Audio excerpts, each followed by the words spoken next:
Bem, nós hoje vamos começar a estudar sobre o TCP. Então, essa aula de hoje vai tratar do transporte orientado à conexão da internet, que é realizado pelo protocolo TCP. Inicialmente, nós vamos ter uma visão geral do TCP e depois nós vamos falar sobre a transferência confiável que o TCP faz. Vale lembrar, mais uma vez, né, como estou em toda a aula, que para completa compreensão dos assuntos que nós estamos abordando ao longo desse curso, é necessário estudar através do nosso livro-texto e fazer os exercícios propostos no final de cada aula. Bem, só para a gente se localizar, nós estamos falando da camada de transporte, esse capítulo 3 do nosso livro-texto trata da camada de transporte, e nós inicialmente examinamos os serviços que a camada de transporte realiza e oferece para a camada de aplicação. Depois nós examinamos como é feita a multiplexação e demultiplexação, inclusive pelo TCP e UDP, que são os protocolos que executam na camada de transporte da internet, né? Depois, nós examinamos com cuidado o transporte não orientado à conexão na internet, né? Executado pelo UDP. E, para poder falar do TCP, nós tivemos, nas duas aulas anteriores, a necessidade de explorar como a transferência confiável de dados é realizada. De posse desse conhecimento, a gente agora vai poder tratar do transporte orientado à conexão da internet, que é realizado pelo TCP. Os elementos que nós examinamos nas duas aulas anteriores, ou seja, detecção de erros, retransmissões, reconhecimentos ou confirmações, se preferirem, temporizadores, números de sequência e números de confirmação, né, são importantes para a compreensão de como o TCP executa, como ele funciona. Bem, então vamos começar examinando uma visão geral do TCP. Essa visão geral ela pode ser encontrada nos vários documentos de referência, né, enumerados aí do topo. Bem, então a primeira coisa que a gente tem a dizer do TCP é que o TCP ele é um protocolo ponto a ponto. O que significa isso? Significa que numa seção TCP, numa conexão TCP, eu só posso ter um remetente e um receptor. Ou seja, não é possível, sendo o TCP ponto a ponto, que nós tenhamos um remetente, por exemplo, e vários receptores. Tá? Ele, na verdade, trata os dados que a aplicação lhe envia como um fluxo de bytes ordenados e confiável. Ou seja, ele não olha a informação que a aplicação lhe passa como uma mensagem. Na verdade, é como se fosse uma sequência de bits ordenados. A gente vai compreender daqui a pouco por que essa visão, né? É um protocolo que trabalha com paralelismo, pipeline, como a gente já examinou na aula anterior, é um protocolo que usa mecanismo de janela, ou seja, ele pode ter vários segmentos transmitidos sem reconhecimento, tá? E o tamanho da janela do TCP, ele é ajustado tanto pelo controle de fluxo como pelo controle de congestionamento que o TCP realiza. Tá? Exatamente para poder fornecer para a aplicação a transferências confiáveis de dados, o TCP ele tem buffers de envio e buffers de recepção. A gente pode examinar aqui nessa ilustração que o TCP, o TCP transmissor, na verdade, ele vai ter o buffer TCP de envio, onde o processo, né, da aplicação, através da porta, coloca dados, tá? Periodicamente, ou de tempos em tempos, o TCP retira um punhado desses dados que estão nesse buffer, coloca nesses dados um cabeçalho, que a gente vai ver já já, gerando então um segmento e envia isso para o receptor que roda em uma outra máquina. O receptor, ele tem o buffer TCP de recepção. Esses dados são colocados nesse buffer e entregues para o processo através da porta do processo receptor. Tá? O que mais que a gente pode falar nessa visão geral sobre o TCP? A transmissão do TCP é full duplex. O que significa isso? Significa que tanto o processo remetente, ele pode também funcionar como receptor e o receptor também funciona como transmissor, ou seja, os dados fluem tanto do transmissor para o receptor como do receptor para o transmissor. Nós temos aqui essa transmissão, essa geração de segmentos, ela está limitada a um tamanho máximo, que a gente chama de MSS, que é a abreviatura do inglês Maximum Segment Size. Tá? O MSS é o tamanho máximo de dados que é colocado num segmento. Tá? Bem, o que significa que o TCP é orientado à conexão? Significa que é preciso estabelecer uma conexão antes do transmissor e o receptor começarem a trocar dados. Ou seja, é preciso que haja uma troca de mensagens de controle prévia, ou seja, que haja o que a gente chamou lá no capítulo 1 de handshaking. Tá? Bem, o que mais ainda podemos dizer sobre o TCP? Que ele faz controle de fluxo. O que significa fazer controle de fluxo? Significa que o receptor não será afogado por uma quantidade de dados. O transmissor tem a janela dele e pode ficar mandando segmentos enquanto a janela dele não ficar cheia, conforme vimos na aula anterior. Tá?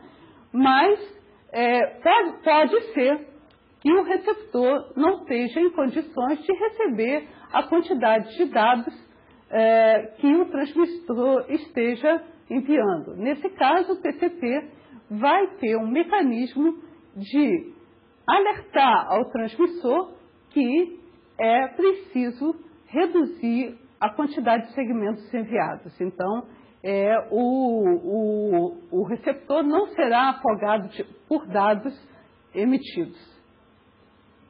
Bem, vamos agora, tendo examinado essa visão geral do TCP, examinar a estrutura do segmento, ou seja, vamos olhar como é o cabeçalho desse protocolo TCP.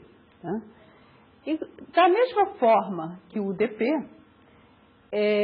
os dois primeiros campos que a gente pode ver aqui na ilustração contém o número da porta de origem e o número da porta de destino, né? Exatamente para que a multiplexação e a demultiplexação possa ser feita. Né? Em seguida, nós temos um campo que é o número de sequência. O número de sequências, nós vimos que é necessário exatamente para que um protocolo pipeline, né, possa ter vários segmentos transmitidos e não confirmados. Né? E esse número de sequência, no caso do TCP, ele na verdade, ele não é a numeração dos segmentos, ele não contém a numeração dos segmentos, mas sim o número do primeiro byte que o segmento transporta.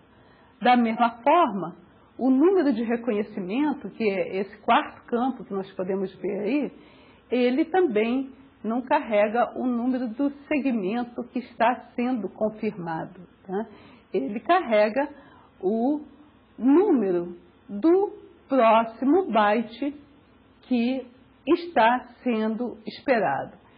Talvez eu devesse lembrar agora um detalhe que é novo para a gente. Repara, vocês podem estar estranhando que nós tenhamos um campo com um número de reconhecimento, ou seja, que carrega o ARC. Na verdade, como eu disse antes, o protocolo TCP, ele é full duplex, ou seja, a transmissão se dá tanto do emissor para o receptor, como do receptor para o emissor.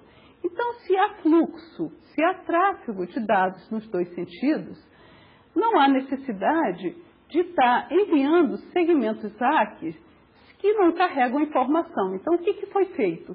Foi colocado um campo, exatamente esse campo, um número de reconhecimento, onde é carregada a confirmação do próximo byte que o receptor está aguardando receber. Tá? Bem, depois nós temos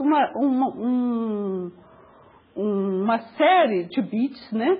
E talvez os 3 bits mais importantes que nós devemos prestar atenção são aqueles bits R, S, F, que são usados para a gestão da conexão. Lembra que eu alertei anteriormente que o TCP, ele precisa, antes da transmissão dos dados propriamente dito, um estabelecimento de conexão. Então, esses 3 bits, eles são usados exatamente para estabelecimento e liberação da conexão. A gente, com o tempo, vai chegar lá. Nós temos ainda um campo que é janela do receptor, e esse campo ele é usado exatamente para fazer o controle de fluxo que o TCP implementa. Depois, nós temos o campo de checksum, que é idêntico ao checksum que a gente examinou lá para o UDP. Tá? Depois tem o campo de opções que raramente é usado, mas que pode ter tamanho variável, e, portanto, se tem tamanho variável, tá? Eu tenho um campo ali que é o tamanho do cabeçalho, ali junto àqueles bits, né, tamanho do cabeçalho, que vai me dizer, afinal de contas, se opções, quantos bytes tem o cabeçalho, já que opções têm um tamanho variável. E, então, na parte inferior do segmento, nós temos os dados da aplicação, que tem tamanho variável também, mas que são essa quantidade de dados que pode ser contida no segmento está limitado pelo nosso MSS, que é o Maximum Segment Size, como eu dizia antes. Bem, examinado o cabeçalho do TCP e os campos, né, que estão contidos, vamos agora examinar como o TCP trata os números de sequência e os números de confirmações que viajam naquele cabeçalho que a gente apresentou antes. Tá? Bem, número de sequência. O número de sequência, ele é o número dentro do fluxo de bytes do primeiro byte de dados do segmento. Ou seja, se eu estou enviando um segmento que contém o byte que está na posição 422, então o número, tá, de sequência que esse segmento vai carregar é 422, já que esse é o primeiro byte do fluxo de bytes que está sendo enviado. Tá? As confirmações, os ACs, né, eles vão conter o número de sequência do próximo byte esperado do outro lado da conexão TCP. Tá? E, só para lembrar das nossas aulas anteriores, onde a gente tratava da transferência confiável de dados, o ACK, aqui nesse caso, é cumulativo. O que significa ACK cumulativo? Quando eu recebo uma confirmação, né, de um determinado byte, isso significa que todos os bytes anteriores estão também confirmados. Tá? Bem, e aí surge uma pergunta. Como o receptor, no caso do TCP, trata segmentos fora de ordem? Tá? A gente examinou isso lá no nosso estudo anterior. No caso do TCP, tá, a especificação do TCP é omissa quanto a isso e deixa que, na verdade, o implementador do TCP decida se ele vai usar o modelo Go Back N, ou seja, não armazena segmentos fora de ordem, ou repetição seletiva, onde o TCP receptor armazena informações fora de ordem. Vamos então dar uma olhada nessa ilustração que a gente vê aí, de como os números de sequência e números de confirmações são usados. Vamos ver um exemplo. Então, nós temos uma estação A e uma estação B, tá? E nós temos, então, uma seção Telnet, que vocês estudaram lá no capítulo 1, tá? Estabelecida entre a estação A e a estação B. Então, a estação A na estação A, o usuário tecla C. Tá? Então, esse C vai ser colocado num segmento e enviado para a estação B. Tá? Então, o que o TCP faz? Ele indica, naquele campo de número de sequência, o número de sequência 42, que está indicando, né, que esse byte C que ele está transferindo, né, é o byte número 42 do fluxo de bytes que ele está transferindo de A para B, e coloca no campo de confirmação o número 79, ou seja, quando a estação B for enviar um segmento para a estação A, está sendo informado através desse A que o byte que A está esperando receber de B é o de número 79. Tá? E no campo de dados, ele coloca então o caractere C que o usuário teclou. Essa informação chega então na estação B, B reconhece a chegada de C e, como a gente sabe, é assim que a aplicação Telnet funciona, ele devolve o C, esse caractere C, para a estação A. Então, ele vai gerar um segmento, tá, que vai dizer assim, ó, repara aqui na mensagem anterior que veio de A para B, o A dizia para a estação B, para o TCP que executa na estação B, que o próximo byte que ele espera, ou seja, o número de sequência, ele espera receber o número 79. Então, o número de sequência que B coloca naquele campo de número de sequência 79, confirma o byte recebido, ou seja, se ele recebeu o 42, se B recebeu o 42, ele está querendo receber qual byte agora? O 43. Então, no campo de confirmação, ele escreve 43 e no campo de dados ele anexa o caractere C que ele está devolvendo para A. Quando essa informação chega na estação A reconhece a chegada de C, tá?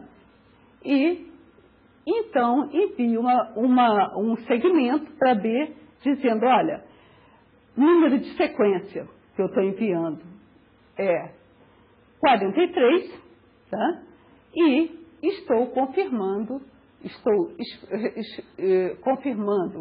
que eu recebi, né, o byte C, que era de número de sequência 79, e agora estou pronto a receber o byte de número 80. Bem, a próxima coisa que nós precisamos examinar é, na verdade, como o TCP, quer dizer, então, o que nós aprendemos? Como que o TCP utiliza números de sequência e números de confirmação. Tá? Número de sequência diz respeito ao primeiro byte do fluxo de bytes que está sendo enviado naquela conexão, tá? E que é o primeiro byte que está sendo colocado naquele segmento que está sendo enviado. E a confirmação é o campo onde é informado para o outro lado qual é o próximo byte que está sendo esperado. Né? Bem, visto isso, nós, antes de começar a tratar de TCP propriamente dito, nós precisamos, então, de tratar de temporização. Lembra, nos protocolos de transferência de dados confiável, o mecanismo de retransmissão da informação era, de alguma forma, implementado por meio de temporização, por meio de contagens de tempo. Ou seja, o transmissor envia a informação e começa a contar tempo para recebimento da confirmação. Se a confirmação não chegar nesse intervalo de tempo, né, pré-determinado, o transmissor decide que a informação não chegou do outro lado e retransmite a informação para a qual ele não recebeu a confirmação. Então, o TCP, evidentemente, como ele faz transferência de dados confiável, ele também vai utilizar temporizadores. A questão que surge é como que nós vamos escolher o valor do temporizador TCP. Né? Então, nós vamos examinar, para entender o problema, né, duas coisas. O primeiro é o seguinte, é o tempo que a gente chama de RTT, Round Trip Time, que é o tempo de ida e volta, o tempo que a informação sai do TCP emissor, chega ao TCP receptor e a confirmação volta, ou seja, é o tempo de ida e volta. Né? Então, a gente tem que olhar primeiro esse tempo RTT, ou tempo de resposta. E depois, em cima disso, nós vamos, então, determinar o tempo de temporização pelo qual o TCP vai esperar pela confirmação. Tá?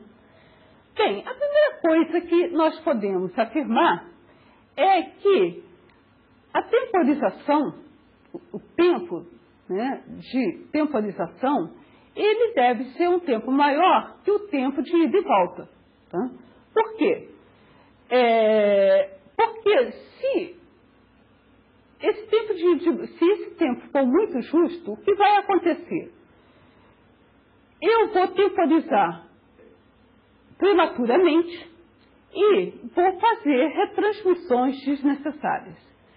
Se esse tempo de espera pela confirmação for muito longo, o que vai acontecer? Se a informação se perder, a reação à perda da informação vai ser lenta, ou seja, deixa correr o tempo, só depois de muito tempo o TCP emissor vai dizer, se perdeu. Né? Então, isso vai retardar a transferência da informação. Tá? Um detalhe, né, no que é importante que a gente destaque quanto ao RTT, o tempo de ida e volta, é que esse tempo ele pode variar. Se nós lembrarmos lá do capítulo 1, nós vimos que existem, né, os tempos que compõem o tempo de ida e volta, e entre eles nós temos o retardo de fila, que é um retardo variável. Portanto, o tempo de ida e volta vai depender do tamanho das filas, dos roteadores, do PES entre o end system de origem e o end system de destino. Tá? Bem, então nós temos um problema, né? Nós temos um problema a resolver. Nós sabemos que a gente vai usar a base, o tempo de ida e volta, tá? Mas nós sabemos também que o tempo de ida e volta é variável. Pode variar de uma transmissão para outra. Tá? Então, como que a gente vai determinar qual é o tempo de temporização? Né? A primeira coisa que a gente tem que fazer é, de alguma forma, estimar o tempo de ida e volta. Tá? Então, a pergunta que nós temos colocada é como estimar o RTT? Tá? Bem, vamos chamar de RTT amostra o tempo medido entre a transmissão do segmento e o recebimento do ARC correspondente de um segmento. Tá? Então, isso eu estou chamando de RTT amostra. Nessa minha medida, eu estou ignorando as possíveis retransmissões. Eu estou transmitir o segmento e o tempo de eu receber a confirmação, eu estou chamando de RTT amostra. Tá? O RTT amostra vai variar, lógico, de uma transmissão para outra. Se eu transmito um segmento, esse RTT demora um certo intervalo de tempo, o próximo segmento, esse intervalo de tempo pode ser maior ou menor. O RTT amostra, então, vai variar, e o que nós precisamos é um amaciador do RTT estimado, ou seja, a gente quer, de alguma forma, ter valores médios de RTT, tá? E o que se faz é que são usadas várias medições recentes e não apenas uma amostra, ou seja, não apenas um último valor de RTT, o tempo do último segmento transmitido e o retorno da sua confirmação. Bem, então, nós vamos fazer, então, o que nós queremos é o RTT estimado ou o RTT médio. Tá?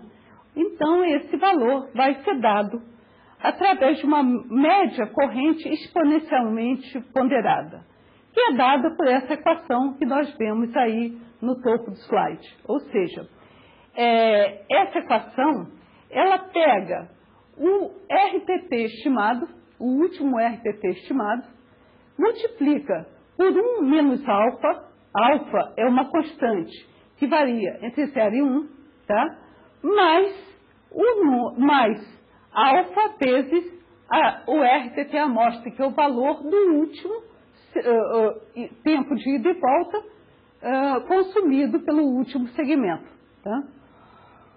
Com essa expressão, a influência de cada amostra, ela diminui exponencialmente com o tempo. Quer dizer, à medida que eu vou tendo várias amostras dos segmentos enviados, a influência dessas amostras ao longo do tempo, ela vai sendo diluída. Tá?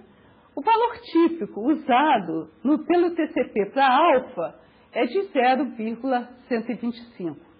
Tá? Reparem que se naquela equação alfa for igual a 1, tá? O RTT estimado, eu vou estar dizendo simplesmente que o RTT estimado é igual à última amostra que eu acabei de colher de RTT. Tá? Se for 0, quer dizer, na verdade eu não estou considerando a última amostra de RTT. Tá? Então, o valor típico, né, para alfa é de 0,125. Bem, nesse slide, nós temos o exemplo de estimativa do RTT que foi colhido na comunicação entre duas máquinas, né? O gaia.cs.umas.edu e fantasiaeurocom.fr, né? E se a gente olhar o grafo, né, o eixo horizontal, ao longo do tempo, né, como é que esse estimativa do RTT e a amostra do RTT variam, né? O eixo vertical mostra quanto demorou o tempo de ida e volta ou quanto demorou cada amostra, e a curva rosa mostra o RTT estimado. Tá? Significa que, na verdade, se a gente olhar a outra curva que está em azul, que é a amostra de RTT, lógico, a cada segmento enviado, o tempo de ida e volta varia, né? A gente vê claramente, por exemplo, ali em 78, né, que o tempo de ida e volta, a amostra colhida naquele momento, ultrapassou os 300 milissegundos, né? E com esse cálculo do Estimate RTT, na verdade, nesse ponto, o valor estimado para o RTT está abaixo de 250 ou 240, por aí, né? Tá?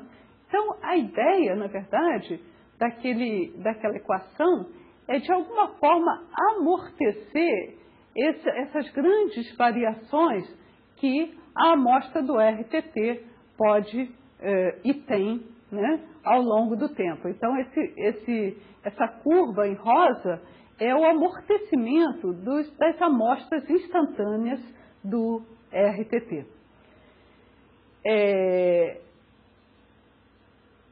Então, como é que nós vamos escolher o intervalo de temporização? Na verdade, a gente começou a falar do RTT, da amostra de RTT, do RTT estimado, porque a gente precisa determinar a temporização que vai ser usada pelo TCT, né?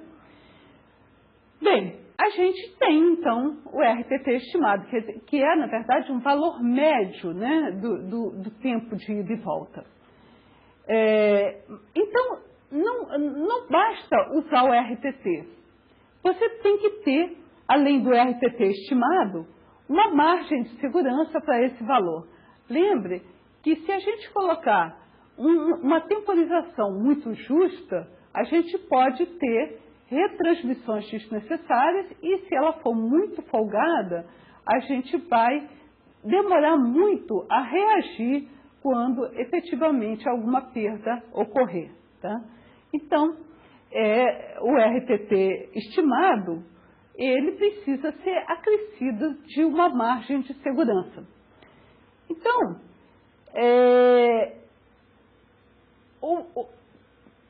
a primeira coisa, como é que a gente vai determinar essa margem de segurança, né?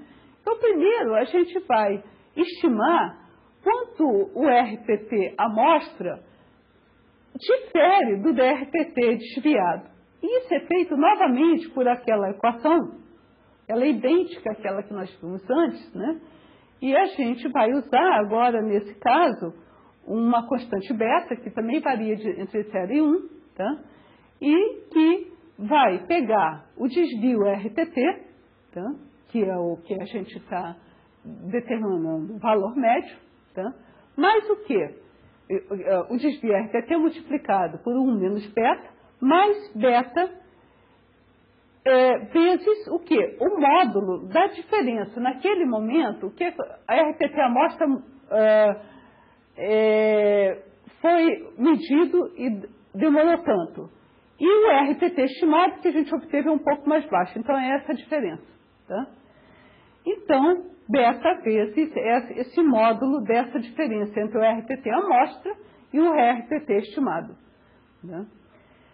E aí, com base nisso, a gente seta o temporizador do TCT para o seguinte: a temporização vai ser igual ao RTT estimado, que a gente já viu como calcula, mais o quê? 4 vezes o desvio do RPT que a gente acabou de ver aí agora. Uma observação que o valor típico para beta, né, nesse caso, é de 0,25. Bem, então, nós já sabemos qual o valor que o TCP usa para determinar a temporização, ou seja, o tempo que ele espera pela confirmação do segmento enviado.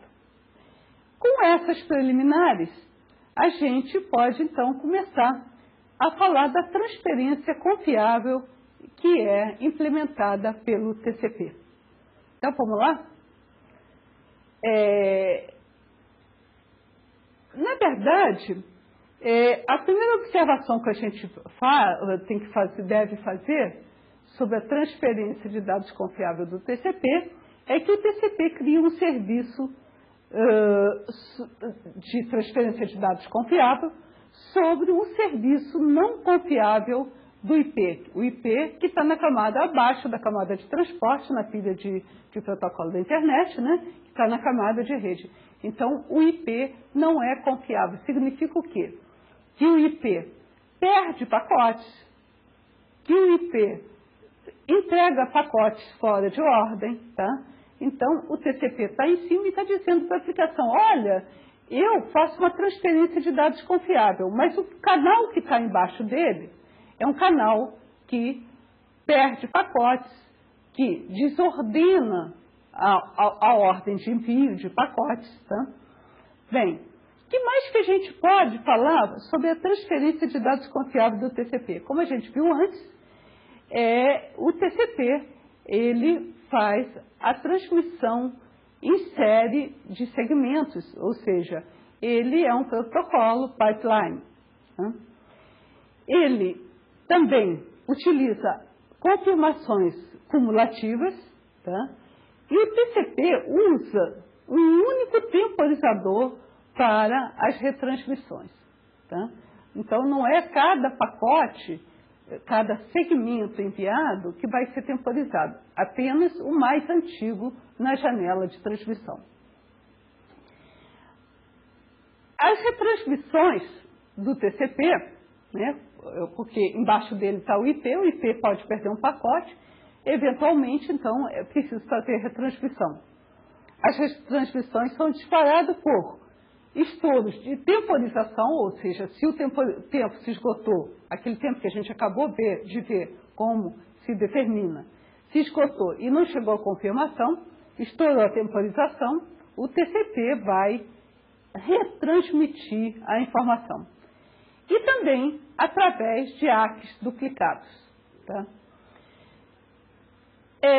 Considere inicialmente um transmissor TCP simplificado. Vamos olhar primeiro isso. Vamos olhar um transmissor TCP simplificado, que não está lidando com ACKs duplicados, que, como eu disse, agora mesmo, que ele faz retransmissões baseadas em ACKs duplicados, a gente não vai considerar isso por enquanto, e ignora controle de fluxo e de congestionamento. Então, vamos primeiro olhar um transmissor TCP bem simplificado. Então, vamos a esse transmissor TCP simplificado. Tá? Esse transmissor TCP simplificado, ele reage a 3 eventos, a 3 tipos de eventos. O primeiro desses eventos são dados recebidos da aplicação. Então, quando ele recebe dados da aplicação, o que o TCP faz? Cria o segmento com número de sequência, tá? Indicando, na verdade, o byte, a posição do primeiro byte que aquele segmento vai carregar, que a gente está chamando de NSEC, e NSEC é o número de sequência do primeiro byte do segmento. O que mais que ele faz? Ele liga o temporizador se já não estiver ligado. Como eu disse antes, esse nosso TCP, ele faz temporização do segmento mais antigo enviado e ainda não confirmado. Tá? Então, se o temporizador não estiver ligado, ele liga. Tá? E o valor do temporizador é aquele que a gente conseguiu determinar através daquela expressão que vimos há pouco. Tá? Então, o primeiro dos eventos que o TCP transmissor atende é os dados da camada de aplicação são entregues a ele. O que ele faz? Ele cria um segmento, coloca um número de sequência, tá? E liga o temporizador se for necessário. O segundo evento é o estouro do temporizador, ou seja, a temporização se esgotou. Nesse caso, o que ele faz? Retransmite o segmento que causou o estouro de temporizador. Tá? Só, repara, o mais antigo que tem temporização. Então, foi esse o mais antigo que causou o estouro da temporização, do temporizador. Então, o que ele faz? Retransmite exatamente esse segmento e religa o temporizador, recomeça a contar o tempo. E o terceiro evento é a recepção de uma confirmação ou a recepção de um ACK. Nesse caso, se o ACK que chegou está reconhecendo segmentos ainda não reconhecidos, ou seja, ainda não confirmados, ele vai fazer o quê? Vai atualizar a informação sobre o que foi reconhecido e que mais? Vai religar o temporizador se ainda houver segmentos pendentes, ou seja, não reconhecidos.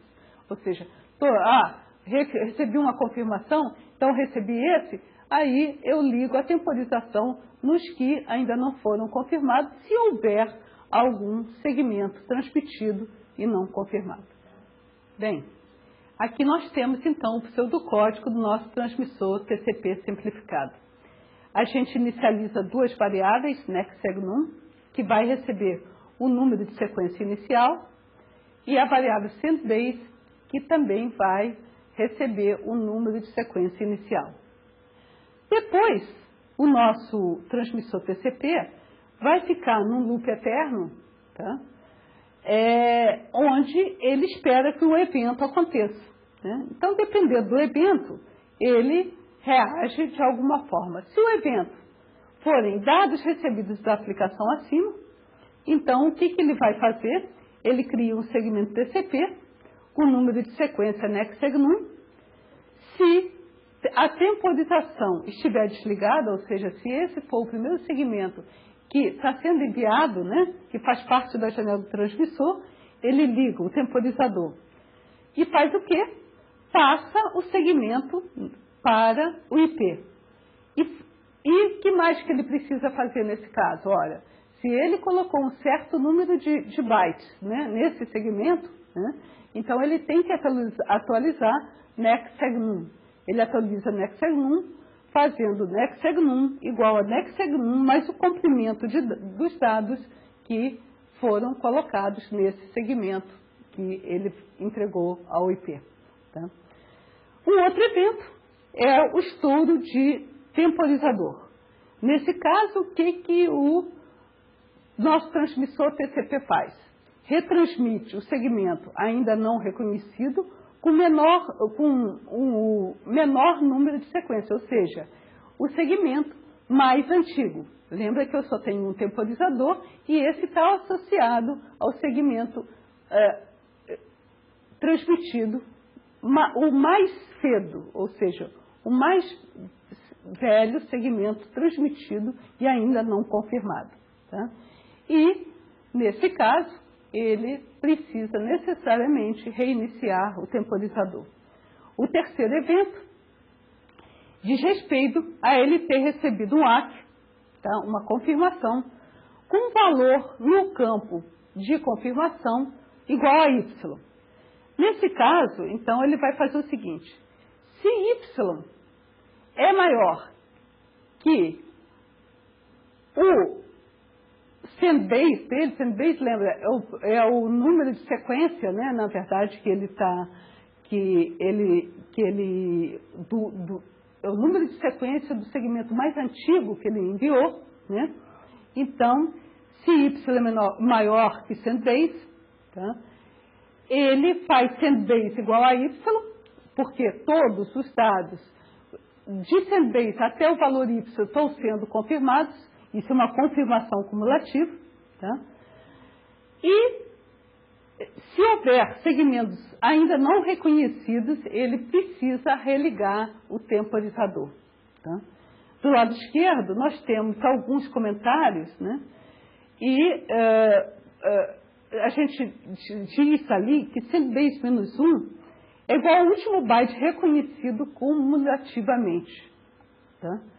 E, por exemplo, se sendbase menos 1 for igual a 71 e y for igual a 73, o que na verdade, está querendo, o transmissor TCP está querendo dizer?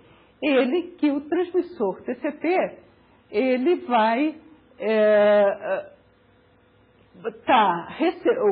o transmissor TCP vai estar tendo a informação de que o receptor quer receber dados, né, com número de segmentos maiores que 73.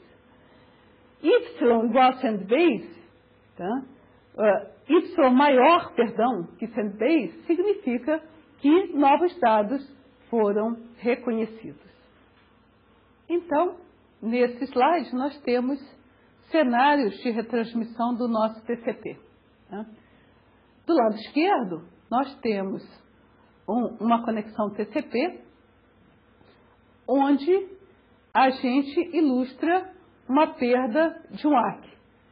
O host A envia um segmento TCP com número de sequência 92, tá? Contendo 8 bytes, que é recebido pelo TCP do host B, que por sua vez confirma o segmento enviando um ACK 100. Só que essa confirmação se perde, não atinge o host A. Então, após a temporização, o que o TCP do host A faz? Ele retransmite o segmento com o número de sequência 92, contendo os 8 bytes. Dessa forma, quando esse segmento, né, na verdade que é uma duplicata, atinge o host B, o TCP do host B confirma novamente o segmento, evidentemente jogando a duplicata fora, mas confirma novamente o recebimento do segmento através do envio de um ACK 100. Repara que no host A, o sendbase, nesse momento, tá igual a 100. Do lado direito, nós temos um cenário onde acontece um estouro prematuro de temporização. O host A envia para o host B um segmento com número de sequência 92, contendo 8 bytes, da mesma forma que antes, tá? E, em seguida, já que ele é um protocolo pipeline, ele envia um novo segmento com número de sequência 100, contendo 20 bytes. Quando ele enviou o primeiro segmento, ele evidentemente disparou a temporização, tá? Que começou a contar tempo. Acontece que a temporização, nesse caso, estava muito justa e o segmento, tanto o segmento 92 como o segmento 100 foram recebidos no host B, porém, a temporização se esgotou antes que as confirmações enviadas pelo host B tivessem oportunidade de ser entregues ao TCP do host A. Nesse caso, quando a temporização se esgotou, né, repare que o sendbase dele está igual a 100, ele retransmite o segmento 92, tá? E ao retransmitir o segmento 92, a primeira confirmação chega a ele. Nesse caso, ele imediatamente, né, ele faz o sendbase igual a 100, em seguida chega a segunda confirmação contendo o ACK 120, Então, ele faz o send base igual a 120, tá? E, a partir daí, ele, na verdade, fica parado, né? Fica parado, não recebeu mais dados a transmitir, mas quando o host B recebe aquela duplicata com o número de sequência 92, faz o quê? Ele descarta esse segmento por se tratar de uma duplicata e confirma outra vez cumulativamente, na verdade, confirma o último segmento em sequência recebido corretamente e enviando então um ARC 120. Nesse terceiro exemplo de retransmissão, nós temos o cenário da atuação de um ARC cumulativo. Tá? O host A envia o segmento com o número de sequência 92, em seguida envia o segmento com o número de sequência 100. Tá? Ao receber o primeiro segmento, o host B envia a confirmação do primeiro segmento, enviando um ARC 100, que é perdido. Como o segundo segmento chega em seguida, qual é o último segmento em sequência recebido corretamente no host B? É com o número de sequência 100. Então, ele envia a confirmação dele para o host A, enviando, então, um ARC 120, designando, eu agora estou esperando receber o segmento com o número de sequência 120. Então, envia isso. Quando aqui eu tenho a temporização bem folgada, né? Embora o primeiro ARC tivesse se perdido, a temporização do primeiro segmento não se esgotou. Eu tenho uma temporização bem folgada, então chega o segundo ARC. O que o host A aprende? Olha, todos os bytes enviados até 119, no caso, foram recebidos corretamente, e ele faz o quê? Ele muda a variável sendBase para valor 120. Bem, e o receptor, gente? Nós falamos do transmissor TCP. E o receptor, né? Como que, na verdade, ele faz a geração das confirmações? O que o receptor faz? Então, nós temos aqui uma tabela onde, do lado esquerdo, nós temos o evento ao qual o receptor reage e, do lado direito, nós temos a ação que o receptor TCP assume quando o evento ocorre. Então, vamos começar pelo primeiro evento. Suponhamos que no receptor haja a chegada de segmento em ordem sem lacunas, ou seja, ele recebeu 8 bytes, depois ele recebeu os 120 seguidinhos, não ficou faltando nenhum segmento entre os dois. Tá? Então, chegada de segmento em ordem, sem lacunas, e com todos os reconhecimentos anteriores, tá, já enviados. Então, qual a ação do receptor TCP? Ele não sai enviando o ARC, ele retarda o envio do ARC. Ele espera até 500 milissegundos para, de alguma forma, ele espera que haja tráfego, dados enviados dele para o transmissor, para colocar naquele campo ARC, tá, o valor do segmento confirmado. Ou seja, ele está com tempo. Chegou um segmento, o segmento está na ordem correta, todos os segmentos anteriores que eu recebi eu já confirmei, e eu vou esperar um pouquinho para ver se a minha confirmação pega carona no tráfego reverso. Tem aquele campo lá exatamente para isso. Eu não gero um segmento contendo só ARC. Tá? Então, ele espera até 500 milissegundos para o próximo segmento, e se não chegar segmento nenhum no tráfego reverso, ele não tem jeito. Depois de 500 milissegundos, ele gera um segmento que vai carregar esse ARC.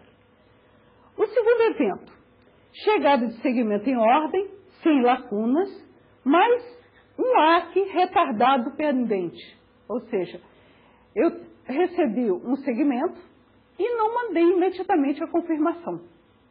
Tá? Aí chegou um segundo segmento e eu ainda não mandei do anterior. Então, o que ele faz? Ele não espera. Ele envia imediatamente um único ARC cumulativo, confirmando, evidentemente, o segundo segmento recebido, porque essa confirmação, ao chegar no transmissor, vai confirmar os dois segmentos. Tá? O terceiro evento é chegada de segmento fora de ordem, com um número de sequência maior que o esperado. Isso aponta exatamente para uma lacuna. Eu tenho um segmento, eu tenho um buraco no meu fluxo de bytes e eu recebi o outro segmento. Aconteceu um buraco aqui no meu fluxo, de dados que eu estou recebendo. Então, o que ele faz?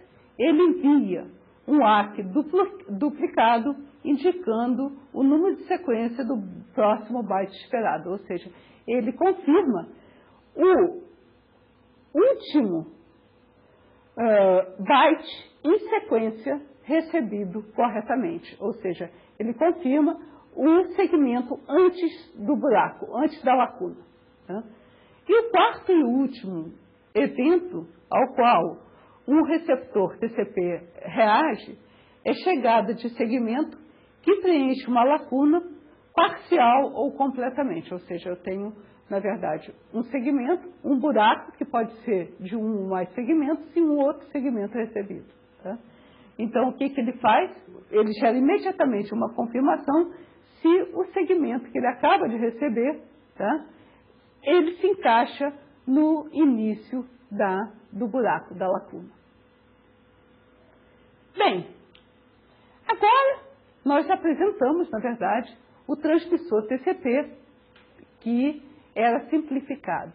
Repara, ele não fazia controle de fluxo e também não ficava contando confirmações duplicadas que ele enviou para o mesmo segmento. Tá?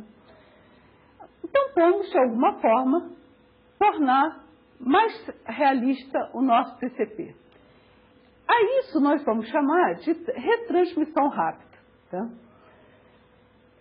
Isso se deve a que o intervalo do temporizador é frequentemente bastante longo, ou seja, eu não posso ajustar o temporizador muito apertado, porque, na verdade, eu vou fazer retransmissões desnecessárias. Então, em geral, através daquela expressão que nós vimos, eu pego o tempo estimado de ida e volta, estimate RTT, e somo a 4 vezes o desvio RTT, né? Isso deixa um tempo de temporização bastante longo. Tá?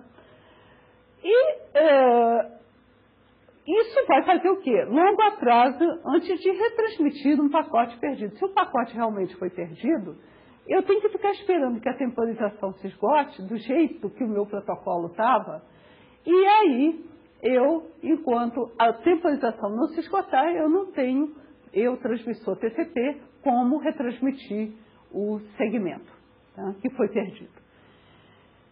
Então, nesse nosso TCP que nós estamos começando a examinar, nós vamos detectar segmentos perdidos através de ARCs duplicados. O transmissor TCP normalmente envia diversos segmentos, já que ele é pipeline. Tá?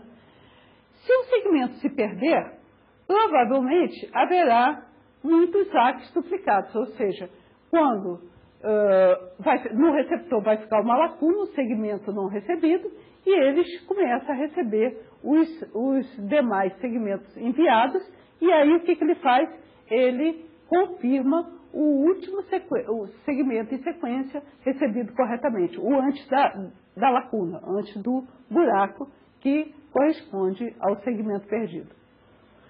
Aí, para essa retransmissão rápida, para a gente não precisar ficar esperando que a temporização se esgote, tá? O que o transmissor faz? Se o transmissor receber 3 ARCs para os mesmos dados, para o mesmo segmento, ele supõe que o segmento após os dados reconhecidos se perdeu.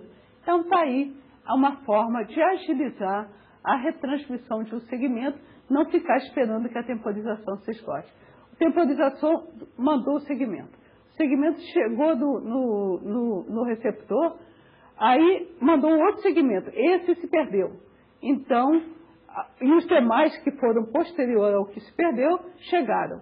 Cada vez que chega o segmento no receptor, ele vai fazer o quê? Ele vai confirmar o anterior à lacuna. Então, se ele receber 3 confirmações do segmento antes da lacuna, ele vai dizer, então eu tenho um buraco lá de algum segmento que se perdeu. Então, a gente chama isso de retransmissão rápida. Retransmite o segmento antes que estoure a temporização, tá? Se ele receber 3 confirmações para o mesmo segmento. E está, então, aqui o nosso algoritmo que vai permitir a retransmissão rápida. Vocês lembram o algoritmo que nós vimos lá para o TCP simplificado? Ele reagia a 3 eventos, sendo que o último deles era o recebimento de um ACK com valor do campo ACK contendo Y. Tá? Então, aquele trechinho nós devemos substituir para que a retransmissão rápida seja possível exatamente por esse código que eu estou mostrando aqui nesse slide. Então, o que o transmissor vai fazer quando ele recebe o ACK com valor no campo ACK contendo Y? Ele vai testar if Y maior que sendBase, ele vai fazer sendBase igual a Y, dizendo o seguinte, olha, tudo dado anterior a Y está sendo confirmado. Se houver segmentos ainda não reconhecidos, ele vai ter que religar o temporizador, isso está igualzinho antes, tá? Se não tiver ninguém transmitido, ele não vai ligar o temporizador, ele simplesmente deixa ou desliga o temporizador. Em caso contrário, tá? Ou seja, se Y não for maior que sendBase, o que ele vai fazer? Ele vai incrementar o contador de ACKs duplicados recebidos para Y, tá? E se o contador de ACKs duplicados recebido para Y chegar a 3, ele retransmite o segmento com o número de sequência Y. Isso vai garantir a retransmissão rápida. Tá? Bem, na próxima aula nós vamos continuar tratando de TCP. E nós vamos, então, na próxima aula, falar de controle de fluxo. Sugiro a vocês que vocês, lá na parte de exercício, resolvam as questões, assistido essa aula, entendido o problema, resolvam as questões de revisão 4, 5 e 6 e os problemas 20, 21 e 22.